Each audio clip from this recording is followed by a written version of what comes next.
रात के समय एक युवा भिक्षु शिष्य अपने कक्ष में बैठा था। दीपक की हल्की लौ टिमटिमा रही थी। बाहर हवा बह रही थी, मगर उसके मन में और भी तेज तूफान उठ रहा था।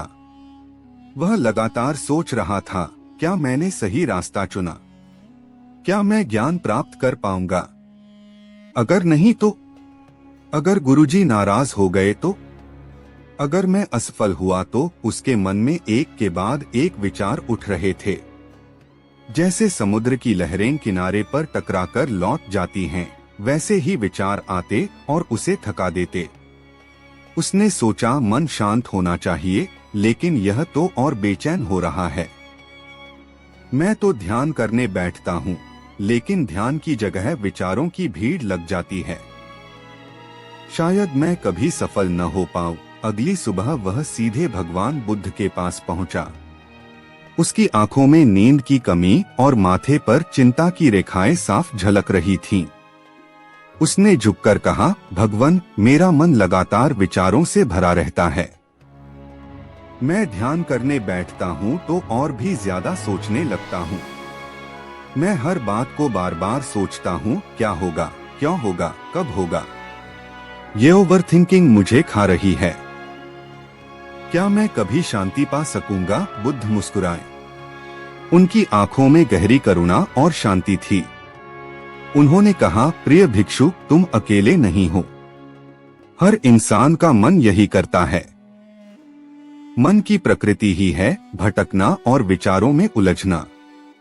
लेकिन इस मन को नियंत्रित किया जा सकता है। मान लो किसी इंसान को एक बाण लगता है।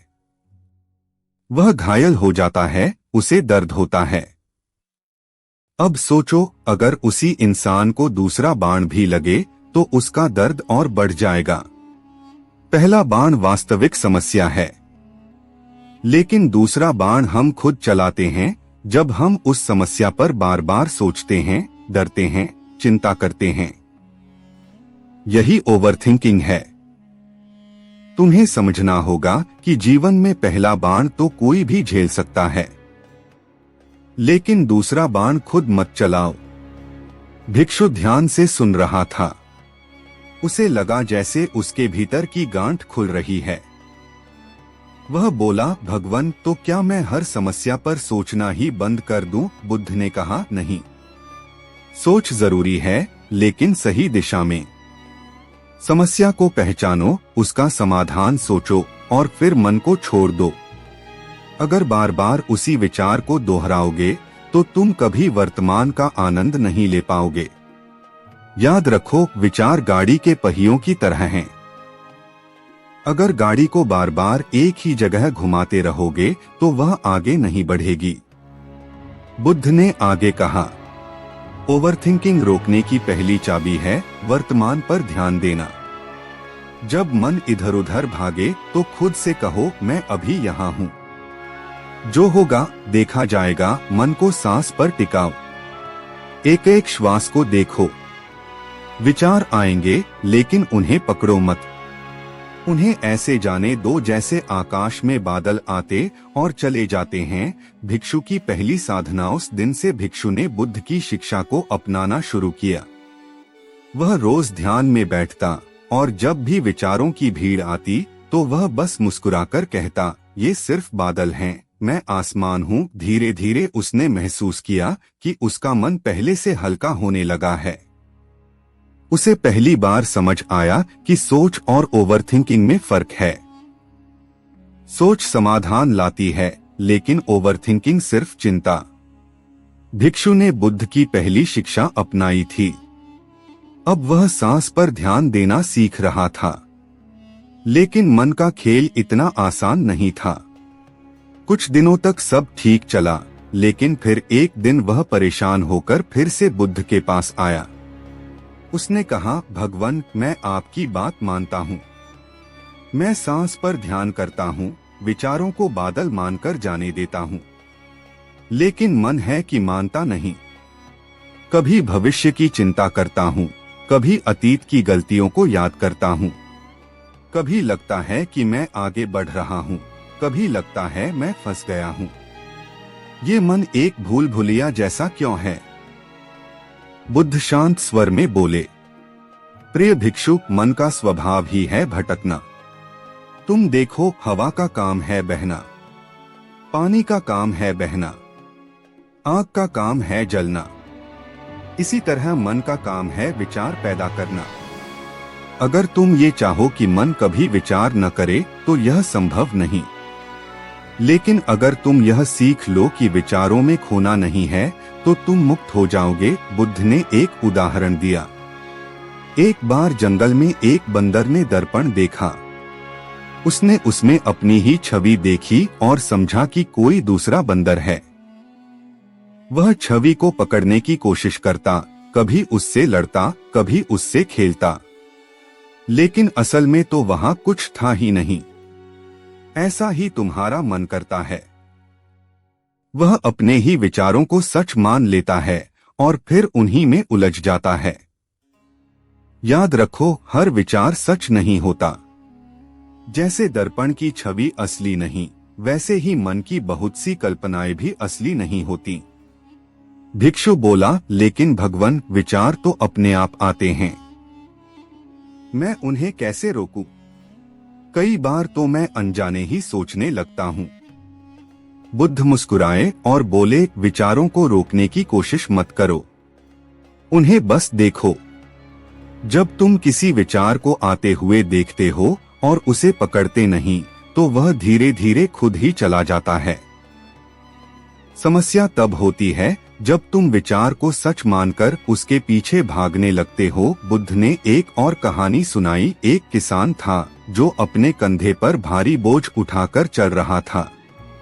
रास्ते में लोग उससे कहते, क्यों इतना बोझ उठा रखा है, इसे नीचे रखो। लेकिन किसान कहता, अगर मैंने बोझ रख दिया तो मैं खाली हो जाऊंगा, मुझे आदत हो गई है इसे ढोने की। आखिरकार बोझ ने उसकी ताकत खत्म कर दी और वह गिर पड़ा। ऐसा ही इंसान अपने विचारों के साथ करता है। उसे लगता है कि ये बोझ जरूरी है, लेकिन सच ये है कि बोझ छोड़ने पर ही इंसान हल्का होता है। बुद्ध ने कहा, ओवरथिंकिंग से निकलने की दूसरी चाबी है, विचारों को देखो लेकिन पकड़ो मत। जब मन तुम्हें अतीत में खींचे या भविष्य में डराए तो बस कहो, ये सिर्फ एक विचार है, इससे विचार की ताकत कम हो जाएगी। याद रखो, विचार आकाश में उड़ते पक्षियों की तरह हैं। तुम उन्हें रोक नहीं सकते, लेकिन यह जरूर तय कर सकते हो कि कौन सा पक्षी तुम्हारे सिर पर घोंसला बनाए। भिक्षु ने यह शिक्षा भी अपनाई। अब वह जब ध्यान में बैठता और विचार आते तो वह खुद से कहता, ये सिर्फ विचार है, ये सच नहीं है। धीरे धीरे उसने देखा कि पहले जहां विचार उसे घंटों परेशान करते थे, अब वे कुछ ही पल रुकते और फिर चले जाते।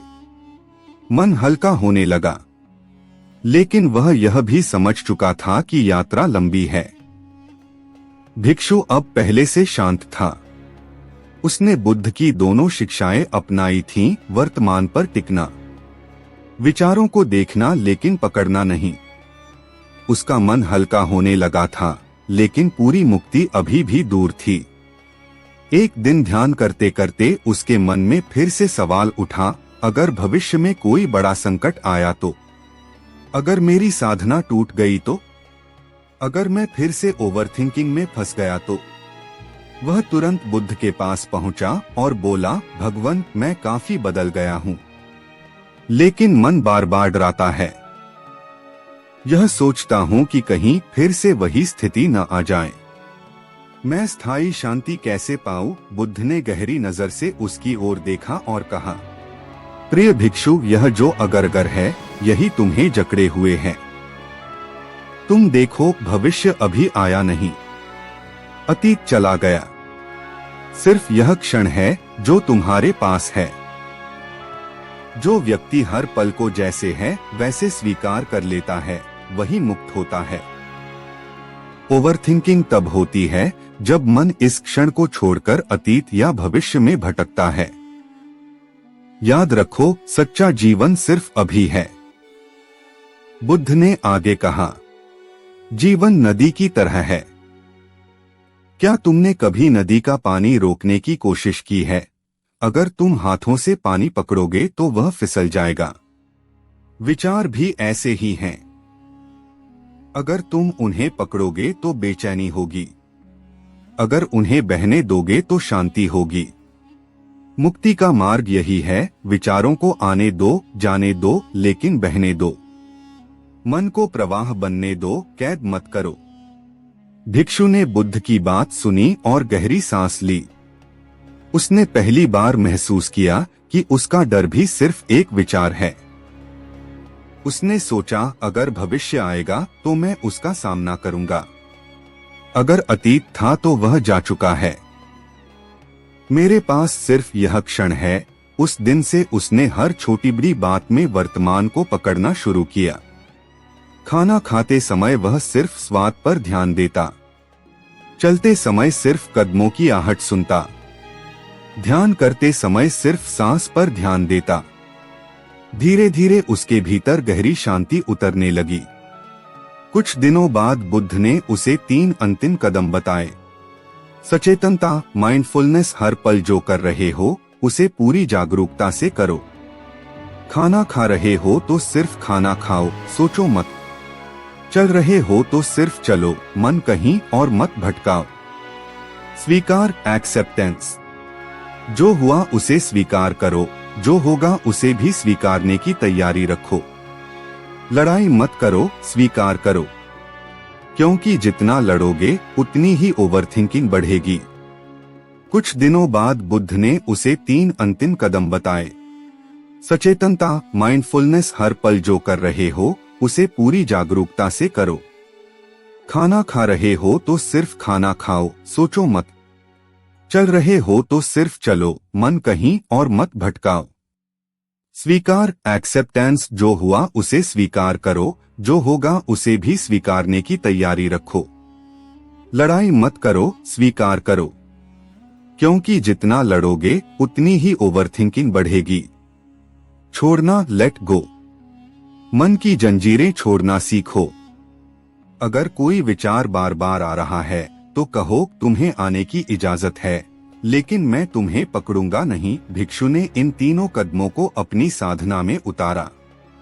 कुछ महीनों में उसका चेहरा बदल गया। उसकी आंखों में गहरी शांति और मुस्कान थी। अब वह जब ध्यान करता तो विचार आते भी तो वह उनसे डरता नहीं। वह बस कहता, तुम विचार हो, मैं शुद्ध चेतना हूँ। उसने समझ लिया कि ओवरथिंकिंग कोई दुश्मन नहीं, बल्कि मन की आदत है। आदत बदल सकती है अगर हम सचेत होकर वर्तमान में जिएं।